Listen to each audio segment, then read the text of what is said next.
The most famous amphibious assault craft was the Higgins Boat, invented by Andrew Higgins. President Eisenhower, after World War II, credited Andrew Higgins with winning the war for us. That's an exaggeration, but it really underscores the importance of the invention of the Higgins Boat.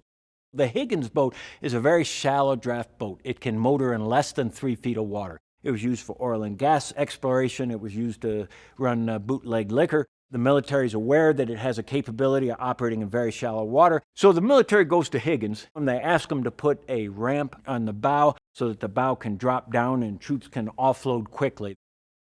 The boat itself, it had modifications, but it was made mostly out of plywood, so machine gun bullets go right through it. So imagine what it was like to actually conduct a combat assault in a Higgins boat. We've got 36 troops packed in, shoulder to shoulder, chest to back. The first hazard that troops would have is the Germans would zero in on the Higgins boats with those MG-42s. And the Germans know, well, that ramp's got to come down, and as soon as it comes down, I'll just start pouring 1,200 rounds a minute into that narrow opening. It was not unusual for everybody in the boat to be massacred before they could engage in combat. So just think about your alternatives. The people in front of you are getting mowed down by machine gun fire. What are you going to do? Either you wait for the machine gun fire to hit you, or you get out of the boat any way you can. An option was see if you could scramble over the side. If you scramble over the side, you might drown. The water's deeper back there. A second example, second strategy, we've got first-hand accounts. We had one of our guests came through here in August. Her husband had passed. He assaulted Omaha Beach in a Higgins boat. His experience was the people in front of him were getting hit by machine gun fire. He grabbed the body of the buddy in front of him and held it up as a shield and got out. Can you imagine people coming back from combat and saying, I don't want to talk about it? Those are the kinds of experiences people had. Those are the kinds of choices people had to make.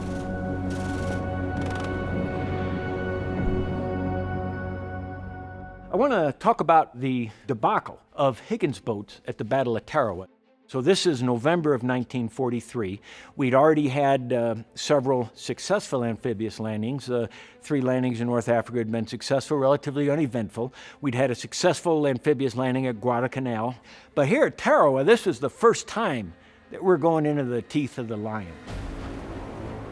So we've got hundreds of Higgins boats motoring from the transports toward the beach, and the command failed to take into account the impact of the coral reef that surrounded Tarawa.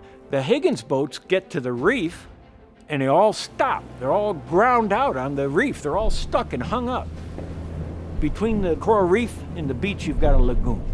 So that lagoon starts out being deep-ish, over your head or up to your neck, and then you've got 500 yards with no cover. That's not what they signed up for. They're all prepped. They're going to get taken right into shallow water.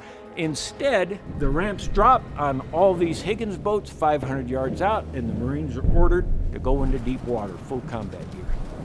And they all did it. Our men wade ashore from wrecked amphibians. Casualties are pretty high. It takes a heavy toll of our boats and men. It doesn't stop us. Up to 70% of some of the Marine companies were killed wading through that water, just working to get to the beach. This is the price we have to pay for a war we didn't want. And before it's over, there'll be more dead on other battlefields. After Tarawa, we were more careful about assessing the presence and impact of a coral reef. And if we needed to cross a coral reef, we didn't use a Higgins boat. We used the amphibious tractor, or the LVT, landing vehicle track. This was the solution to the limitations of the Higgins boat, where a combat assault had to pass over a coral reef. So the Higgins boat couldn't do it, the amphibious tractor could. These two together were the workhorses and the primary solutions in response to this need to innovate. How in the world are we going to do an amphibious combat assault?